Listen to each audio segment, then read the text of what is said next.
కార్యక్రమానికి వచ్చినటువంటి పాత్రికేయ మిత్రులందరూ కూడా నా యొక్క నమస్కారాలు తెలియజేసుకుంటున్నాను.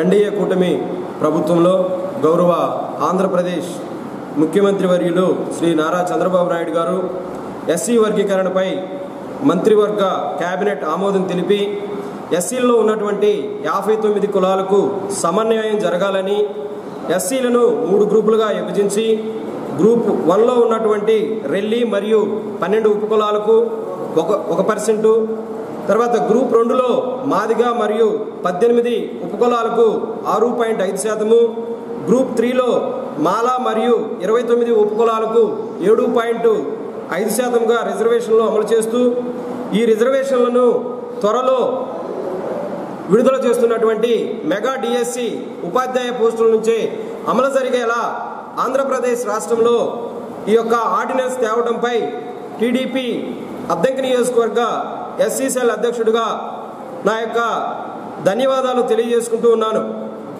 ముఖ్యంగా తెలుగుదేశం పార్టీ, అదేవిధంగా నారా చంద్రబాబు నాయుడు గారు, మన Addanki young and dynamic MLA మరియు ఆంధ్రప్రదేశ్ విద్యుత్ శాఖ మంత్రివర్యులు శ్రీ గొట్టిపాటి రవికుమారి గారి ఆదేశాల మేరకు ఈ యొక్క పత్రికల విలేకరుల సమావేశం ఏర్పాటు చేయడం జరిగింది.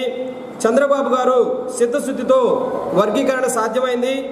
అదేవిధంగా దళితుల అభివృద్ధి కూటమి ప్రభుత్వంలోనే సాధ్యమని మరొకసారి ఈ యొక్క వర్గీకరణ ద్వారాగా రుజువైందని తెలియజేసుకుంటున్నాను. గతంలో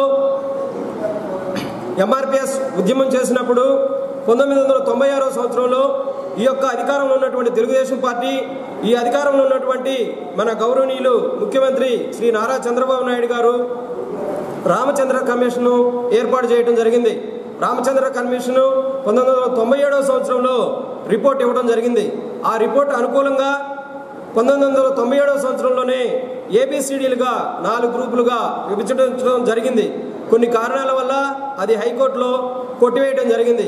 కానీ 2024వ సంవత్సరం జూలై నెలలో సుప్రీంకోర్టు 7 న్యాయమూర్తులతో కూడినటువంటి చంద్రచూడ్ ప్రధాన న్యాయమూర్తి సారథ్యంలో వర్గీకరణకు అనుకూలంగా ఏ రాష్ట్రం ఆ రాష్ట్రము వర్గీకరణ విభజించుకోవచ్చని తీర్పు చెప్పినప్పుడు దానికి అనుకూలంగా రాష్ట్రంలో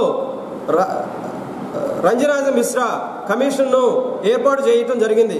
ఆ కమిషన్ తుది నివేదిక వచ్చినట్టునే కేబినెట్లో ఆమోదం తెలిపి ఎస్సీల్లో ఉన్నటువంటి 59 కులాలకు సమన్యాయం జరగాలని ఉద్దేశంతో నారా చంద్రబాబు నాయుడు గారు, కూటమి ప్రభుత్వము, అదేవిధంగా ఉప ముఖ్యమంత్రి పవన్ కళ్యాణ్ గారు, బీజేపీ ప్రభుత్వము అందరూ కూడా తమ యొక్క సహకారాలు అందించి కూటమి ప్రభుత్వ ఆధ్వర్యంలో ఈ యొక్క ఆర్డినెన్స్ చేయడం ద్వారాగా ఈ రాష్ట్రంలో ఉన్నటువంటి తెలుగుదేశం పార్టీలో ఉన్నటువంటి దళితులందరూ కూడా ఈ యొక్క 59 కులాలుగా సమన్వయం జరుగుతుందని అందరం కూడా సంతోషం వ్యక్తపరుస్తూ ఈ యొక్క అవకాశం ఇచ్చినందుకు వచ్చినటువంటి వాళ్ళందరికీ ధన్యవాదాలు తెలియజేసుకుంటూ సెలవు తీసుకుంటున్నాను.